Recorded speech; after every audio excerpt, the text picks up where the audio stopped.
Welcome to LotusBob's Garage. Here in this video, we're going to talk about why they call me Lotus Bob. It's all about my 1974 Lotus Europa Twin Cam Special. Back in 2002, I finally was able to reach one of my long-term ambitions, which was to have a Lotus Europa. Going back as far as, the mid-'70s when they came out, I've always wanted to have a Lotus Europa. In fact, one of the things that I told my wife that I wanted to have at some point in time was a Lotus Europa, to which she said, okay, whatever. Here are some of the earliest pictures of the Lotus Europa when I got it. It had gold stripes on it like the John Player Special, but they really weren't properly done, so they didn't last very long on the car because they weren't quite properly done, and technically speaking, the car is not a John Player Special. It's just a Lotus Europa Special. I found the car online at a place called Wire Wheel, which was down in Florida, that they had one that was pretty much put together, but it did need some work. And I thought, well, that's great because doing the physical work, the reassembly, is the kind of stuff that I like to do, so I didn't have a problem with that. When the car arrived, I found out really what was going on with it, that it wasn't quite fully assembled.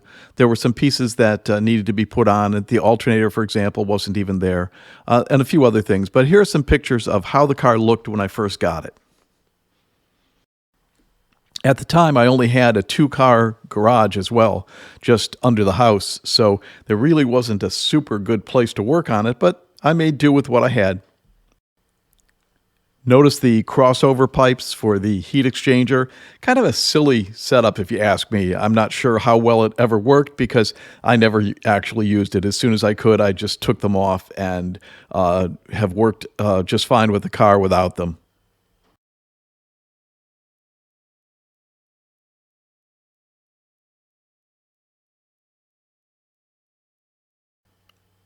The interior is in really great shape. It's always been nice and clean and complete, so I never really had to do very much with it. The next series of photos actually are pictures that came with the car when I got it. The previous owner had done some of the, well, all of the under the body work. The chassis was completely stripped down, painted, and strengthened in a couple places. So you'll see in the next few slides what was done by the previous owner. Then the shell was put on it when I received the car. One of the first things that I did when I got the car was to change the exhaust manifold for a header. I found that I was not going to use the cast iron exhaust because of the crossover pipe anyway, so I got the header. And the header is, obviously thin steel tubing, so I really wanted to make sure that I didn't have issues with heat transfer. So I found this company called Jet Hot that does a fantastic coating on the outside of the pipes so that they don't radiate heat. It's better than wrapping them, better than any other kind of coatings. So I put Jet Hot on the exhaust header. So with the new exhaust header, then I had to figure out a way to make an alternator work. I got an ordinary General Motors alternator and was able to build a bracket for it.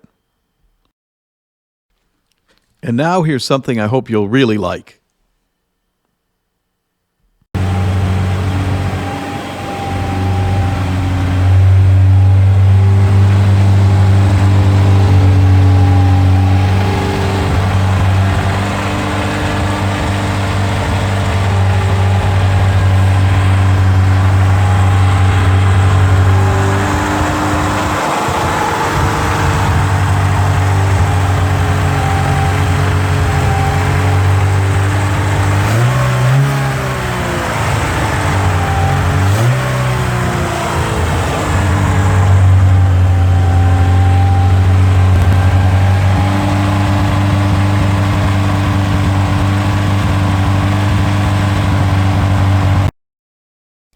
So putting the car back together was my first challenge. I had to redo various different things in the engine compartment. If you look, you'll notice that the brake boosters are not in the car.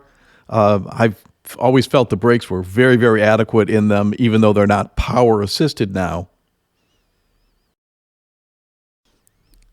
The GM Delco alternator that I put on had a built-in regulator, so I didn't have to worry about the voltage regulator that was external on the side of the engine compartment. In these next few slides, you'll see how nicely the car presents itself when taking it to car shows. Lime Rock Park, for example, is a great place. Every Labor Day weekend, they have a classic auto show where they actually allow people to bring their cars. You park them on the track, and it's a static display. But because the Lotus, being a mid-engine car, gets parked with some other pretty nice cars because they try to keep all the mid-engines together.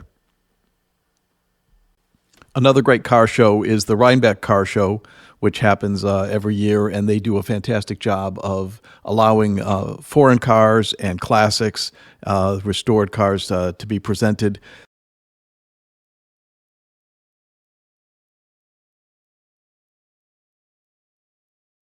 There are a lot of other car shows in the area that are fun to go to. And one of the things that is the most fun for me, at least, is people come and they see the car and they want to know about it. They want to tell their story about it, where they knew someone who had one, or they just, how in the world can you get into one of those things? All the questions that are asked, and it's fun to talk about.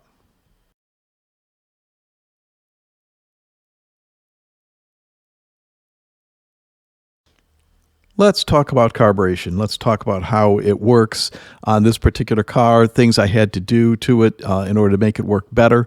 The Strombergs are a very reliable carburetor. You see them everywhere. In fact, there's two carburetors of the exact same size on my TR6. One of the most important things to do when you're dealing with the Strombergs, especially on the twin cam here, is make sure that your fuel lines are in good quality. There's a T that connects the front and the rear carburetors together, which originally was like a plastic piece or whatever. I replaced it with a piece of brass. I added some little velocity stacks to the mix and a nice big air filter box that went over it. There are a few improvements that I've made along the line to get the car running as well as it did, and it really ran really quite well. But eventually I decided to make a conversion over to Mikunis, and so there's a whole video that I'm going to do about the Mikunis.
Here are some just general garage pictures of the Lotus with various different poses. It's if you want to call it that. It's a great looking car from whatever angle that you bring it into.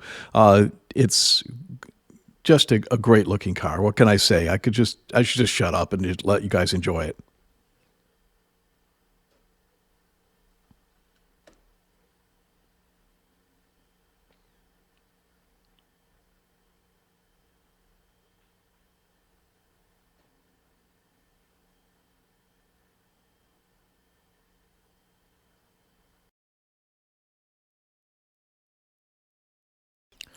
Lotus was actually very proud of their accomplishments in Formula One, and so the badge on the side of all of the Europas displays that.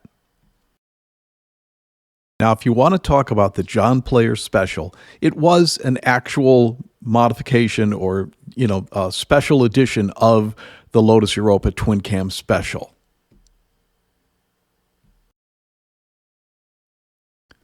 The gold pinstriping really does look slick, and I have to say that the little silver rocker panels also look nice. I decided not to put them on mine and removed the gold ones that were on the car when I got it because, as I said before, they really didn't look very good. They weren't officially factory, and the car is technically not a John Player Special. It's just a Lotus Europa Special.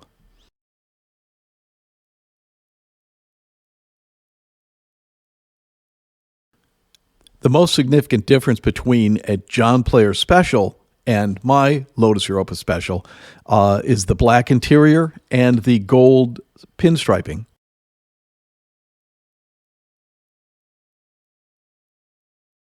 So you might be asking, what's the difference between a special and a regular Lotus Europa?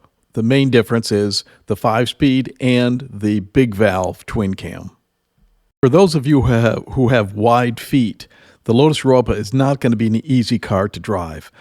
Even myself, who have relatively narrow feet, found that the pedals were a little close together. So I spread them a little bit, and so we have a before and after. Well, there you have it, my friends. That's the story of my Lotus Europa. I will be producing another video that shows how I did Mikuni carburetors, which I think are a great improvement over the Strombergs, but that's another story.